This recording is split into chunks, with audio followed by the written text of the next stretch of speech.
Friends, welcome to Dev's cooking. இன்றைக்கி நம்ம சேனலில் பன் வச்சு ஒரு ரெசிபி தாங்க பண்ண போகிறோம். பட்டர் பன், பட்டர் குல்கந்த் பன் பண்ண போகிறோம். வாங்க அது எப்படின்னு வீடியோக்குள்ளே போய் பார்க்கலாம். குல்கந்த் பண்ணுக்கும் பட்டர் பண்ணுக்கும் தேவையான பொருட்கள் பார்த்தலாம். நான் ரெண்டு பன் எடுத்திருக்கேன். அதாவது கடைகளில் பேக்கரியிலலாம் இருக்கும், டீ பண்ணுன்னு கேட்டாவே தருவாங்க. அது நான் 2 பீஸ் எடுத்திருக்கேன். அப்புறம் வெண்ணெய் எடுத்திருக்கேன். அப்புறம் ஒயிட் சர்க்கரை 2 ஸ்பூன் சர்க்கரை எடுத்திருக்கேன். இது கூடவே குல்கந்த் எடுத்திருக்கேன். இது எல்லா சூப்பர் மார்க்கெட்ஸ்லேயும் கிடைக்கும். நான் அப்புறம் நாட்டு மருந்து கடைகளையும் அவைலபிளாக இருக்கும், வாங்கிக்கோங்க. வாங்க அது எப்படி பண்ணுறதுன்னு ஃபஸ்ட்டு பார்த்தலாம். ஃபஸ்ட்டு பட்டர் பன் எப்படி பண்ணுறதுன்னு ஃபஸ்ட்டு பார்க்கலாம். ஃபஸ்ட்டு பட்டர் பன் பண்ணிடலாம். அதுக்கு நான் ஒரு பன் எடுத்துகிட்டு சென்டரில் இந்த மாதிரி கத்தி வச்சு கட் பண்ணிக்கிறேன். இந்த பர்கருக்கெலாம் கட் பண்ணிக்குவோம்ல, அந்த மாதிரி நம்ம கட் பண்ணிக்கலாம். மாறிட்டு 2 பீஸாக நான் கட் பண்ணிட்டேன். இப்போ இதை வெண்ணெய் போட்டு நம்ம பேனில் ஃபஸ்ட்டு டோஸ்ட் பண்ணி எடுத்துக்கலாம். டோஸ்ட் பண்ணுறதுக்கு நான் இந்த மாதிரி அகலமான பேன் எடுத்திருக்கேன். அந்த பேனில் உங்களுக்கு எந்த அளவுக்கு வெண்ணெய் வேணுமோ நீங்கள் போட்டுக்கோங்க. பட்டர் பண்ணால் கொஞ்சம் பட்டர் அதிகமாக இருந்தால் தான் நல்லா டேஸ்ட் இருக்கும். நான் சும்மா ஒரு 1.25 ஸ்பூன் கிட்ட போட்டுக்கிறேன். போட்டு ஃப்ளேமை மீடியமில் வச்சுக்கோங்க. வச்சுட்டு இது கொஞ்சம் பட்டர் மெல்ட் ஆகட்டும். அதுக்கப்புறம் நம்ம பண்ணை வச்சுட்டு 2 பக்கமும் மேலே டாப் பாட்டம் 2த்தையும் நம்ம டோஸ்ட் பண்ணி எடுத்துக்கலாம். மெல்ட் ஆகிடுச்சு பட்டரு. இப்போ ஃபஸ்ட்டு பன்னோட அடிப்பக்கத்தை ஃபஸ்ட்டு டோஸ்ட் பண்ணி எடுத்துக்கலாம். இது டோஸ்ட் பண்ணி சாப்பிட்டா தான் நல்ல டேஸ்ட்டு. நீங்கள் நார்மலாக பண்ணுக்குள்ளே வெறும் பட்டரை வச்சு சாப்பிட்டிங்கன்னா அது ஒரு டேஸ்ட்டாக இருக்கும். ஆனால் டோஸ்ட் பண்ணி சாப்பிட்டு பாருங்கள், ரொம்ப சூப்பராக இருக்கும். ஃபஸ்ட்டு இது ஒரு பக்கம் டோஸ்ட் ஆகட்டும், அடுத்த பக்கம் நான் காட்டுறேன். கண்டிப்பாக மீடியமில் வச்சுக்கோங்க, இல்லைனா பண்ணு கரிஞ்சிரும். கரிஞ்சா என்ன ஆகும்னா டேஸ்ட் இருக்காது, ஒரு மாதிரி கசப்பான டேஸ்ட்டு வந்துடும். அதனால் ஃப்ளேமில் வச்சுட்டு இந்த மாதிரி நல்லா எல்லா பக்கமும் வெண்ணெய் அதில் படுற மாதிரி இந்த மாதிரி எடுத்து வச்சுக்கோங்க. போட்ட ஃபஸ்ட் பக்கம் நல்லா இந்த அளவுக்கு கோல்டன் ப்ரௌன் வர வரைக்கும் டோஸ்ட் ஆகிடுச்சு. இப்போ கீழேயும் இதே மாதிரி டோஸ்ட் ஆகட்டும். வேணால் நீங்கள் கொஞ்சமாக வெண்ணெய் ஆட் பண்ணிக்கோங்க. கொஞ்சமாக வெண்ணெய் ஆட் பண்ணுறேன். உங்களுக்கு வாய் புண்ணு, வயிறு புண்ணெல்லாம் இருந்ததுன்னா கண்டிப்பாக பட்டர் அதிகமாக சேர்த்துக்கோங்க. சிலவங்களுக்கு பட்டர் ராவாக சாப்பிட்றதுக்கு பிடிக்காது. இந்த மாதிரி பன்லலாம் சேர்த்து நீங்கள் சாப்பிட்டிங்கன்னா கண்டிப்பாக வாய் புண்ணு, வயிறு புண்ணு எல்லாமே கண்டிப்பாக சரியாகும். அதே போல் ஈவினிங் ஸ்கூல் விட்டு வர பசங்களுக்கு இந்த மாதிரி நான் பண்ணி கொடுக்கலாம். அதுவுமே கிட்ஸுக்கெலாம் ரொம்ப விருப்பமாக சாப்பிடுவாங்க. கண்டிப்பாக ட்ரை பண்ணுங்கள். இப்போ கீழ்ப்பக்கமும் டோஸ்ட் ஆகட்டும். கீழ்ப்பக்கமும் பாருங்கள் நல்லா டோஸ்ட் ஆகிட்டு கோல்டன் ப்ரௌன் வந்துருச்சு. இப்போ பன்னோட சென்டர் பக்கம் இப்படி திருப்பிட்டு நம்ம எடுத்து வச்சுருக்கோம்ல சர்க்கரை, அதை நல்லா ஸ்ப்ரிங்கிள் பண்ணி விட்டுறலாம், எல்லா பக்கமும் படுற மாதிரி. உங்களுக்கு நாட்டு சர்க்கரை விருப்பப்பட்டால் அதுவும் எடுத்துக்கலாம். பட் பட்டர் பன்னுக்கு ஒயிட் சுகர் சேர்த்து சாப்பிட்டா ரொம்ப டேஸ்ட்டாக இருக்கும்.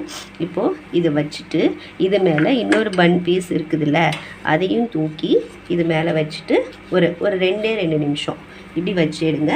அந்த ஹீட்டில் சர்க்கரை பார்த்திங்கன்னா நல்லா மெல்ட் ஆகும். நல்லா மெல்ட் ஆகிட்டு எல்லா பக்கமும் அந்த ஸ்வீட்னஸ் இருக்கும். சேர்த்து சாப்பிட்றப்ப நல்லா சூப்பராக இருக்கும். அவ்வளோதான். ஒரு 2 நிமிஷத்துக்கு மேலே வைக்க வேண்டாம். அதே போல் கீழேயும் ஒரு 2 நிமிஷம் வச்சுட்டு மேலே கொஞ்சமாக பட்டர் வச்சு சர்வ் பண்ணுங்கள். செம்ம டேஸ்ட்டாக இருக்கும். இன்னொரு விதமாகவும் நம்ம பட்டர் பன் செய்யலாம். அதுக்கும் இன்னொரு பன் எடுத்துக்கிறேன். அதை இந்த மாதிரி 2ஆக கட் பண்ணிக்கிறேன். அதை முழுசாக கட் பண்ணாதீங்க, சும்மா லைட்டாக ஓரளவு இந்த மாதிரி ஓப்பன் பண்ணுற மாதிரி இந்த அளவுக்கு கட் பண்ணிக்கிட்டால் போதும். இப்போ இதுக்குள்ளே நம்ம ஃபுல்லாக பட்டர் அப்ளை பண்ணிக்கலாம். அப்ளை பண்ணிவிட்டு ஃபுல்லாக நம்ம டோஸ்ட் பண்ணி எடுத்துக்கலாம்.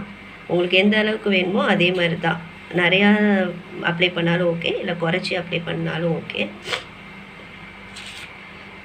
இந்த மாதிரி நல்லா அப்ளை பண்ணிக்கோங்க. அப்ளை பண்ணிவிட்டு ஸ்வீட்டுக்கு எடுத்து வச்சுருக்கோம்ல வெள்ளை சக்கரை, அதை மேலே அப்படியே ஸ்ப்ரிங்கிள் பண்ணி விட்டுக்கோங்க. விட்டுட்டு இதை அப்படியே மேலாக்க வச்சு நம்ம டோஸ்ட் பண்ண போகிறோம். ஃபஸ்ட்டு 2 சைடும் நம்ம டோஸ்ட் பண்ணோம்ல, இதை ஜஸ்ட்டு மேலேயும் கீழேயும் டோஸ்ட் பண்ணிவிட்டு அப்படியே இது பண்ணிட வேண்டியதான். இதை வாங்க நம்ம இப்போ டோஸ்ட் பண்ணி எடுத்துடலாம். டோஸ்ட் பண்ணி எடுக்கிறதுக்கு அதே பேன் வச்சுருக்கேன். பேனில் கொஞ்சமாக பட்டர் அப்ளை பண்ணிக்கலாம். அப்ளை பண்ணிவிட்டு நம்ம பட்டரையும் சர்க்கரையும் போட்டு வச்சுருக்கோம்ல பன்னு, அதை போட்டு இது உள்ள வச்சு இந்த மாதிரி பண்ணிக்கலாம். ஃபஸ்ட்டு ஒரு பக்கம் வந்துட்டு டோஸ்ட் ஆகட்டும், அதுக்கப்புறம் மேலேயும் கொஞ்சம் பட்டர் வச்சு அந்த பக்கமும் நம்ம டோஸ்ட் பண்ணி எடுத்துக்கலாம். இது ஒரு டேஸ்ட்டாக இருக்கும், அது ஒரு டேஸ்ட்டாக இருக்கும்.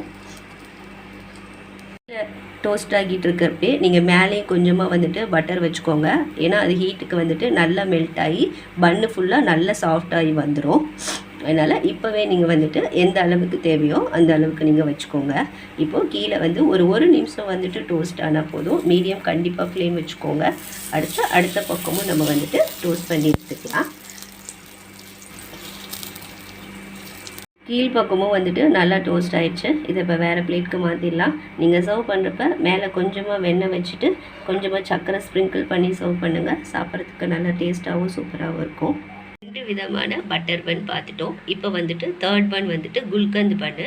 இப்போ அதையும் வந்துட்டு ஒரு பன் எடுத்துகிட்டு ஆஃபாக வந்து கட் பண்ணி எடுத்துக்கோங்க. இதையுமே வந்துட்டு நீங்கள் ஃபுல்லாக கட் பண்ண வேணாம், ஓரளவு கொஞ்சம் விட்டுட்டு இந்த மாதிரிட்டு கட் பண்ணிக்கோங்க. கட் பண்ணிவிட்டு அதே மாதிரி தான் வெண்ணெய் வந்து தடவிக்கோங்க. எந்த அளவுக்கு வேணுமோ அந்த அளவுக்கு நல்லா இது இந்த கீழ்ப்பக்கம் மட்டும் தடவினாவே போதும். வந்துட்டு பட்டரை அப்ளை பண்ணதுக்கப்புறம் நம்ம இந்த மாதிரி குல்கந்த் எடுத்து வச்சுருக்கோம். இது வந்து உடம்புக்கு ரொம்ப குளிர்ச்சி, உடம்புக்கு ரொம்பவும் நல்லது. கண்டிப்பாக இதை வந்து வாங்கி சாப்பிட்டுக்கோங்க. எல்லா நாட்டு மருந்து கடைகள் எல்லாத்துலேயுமே இருக்கும். இதில் வந்துட்டு ஒரு ஸ்பூன் எடுத்து அதே மாதிரி வெண்ணெய்க்கு மேலே நீங்கள் ஃபுல்லாக வந்துட்டு இந்த குல்கந்தையும் வந்துட்டு ஃபுல்லாக அப்ளை பண்ணிக்கோங்க. குல்கந்த் வந்து நிறைய தடவணும்னு இல்லை, சும்மா லைட்டாக எடுத்துக்கிட்டாவே போதும். இந்த அளவுக்கு வெண்ணெய் கூட நான் 2 ஸ்பூன் குல்கந்த் அப்ளை பண்ணியிருக்கேன். அவ்வளோதான். இதை டோஸ்ட்லாம் எதுவும் பண்ண வேண்டாம், அப்படியே நீங்கள் வந்துட்டு ராவாகவே சாப்பிட்லாம், நல்லாயிருக்கும். இதை எப்படியே க்ளோஸ் பண்ணிவிட்டு சர்வ் பண்ணிடலாம். நான் இப்போ இந்த 3த்தையுமே நான் வேறு பிளேட் பண்ணிவிட்டு காமிக்கிறேன். பட்டர் குல்கந்த் பன் சூப்பராக வீட்டிலே ரெடி பண்ணியாச்சு. இது வந்து பெஸ்ட்டான ஈவினிங் ஸ்நாக்ஸாக இருக்கும். முனை பொருளை வச்சு ஈஸியாக ஒரு 5 மினிட்ஸில் பண்ணி கொடுத்துடலாம். கண்டிப்பாக கிட்ஸுக்கு வீட்டில் உள்ளவங்க எல்லாத்துக்குமே பண்ணி கொடுங்க, விருப்பமாக சாப்பிடுவாங்க. வீடியோ பிடிச்சிருந்ததுன்னா லைக், ஷேர், கமெண்ட் பண்ணுங்கள். மறக்காமல் சப்ஸ்கிரைப் பண்ணி பக்கத்தில் உள்ள பெல் ஐக்கானை கிளிக் பண்ணுங்கள். அப்போ தான் நான் போகிற வீடியோ உங்களுக்கு நோட்டிஃபிகேஷனாக வரும். Thank you friends. தேங்க்ஸ் ஃபார் வாட்சிங் டேவ்ஸ் குக்கிங்.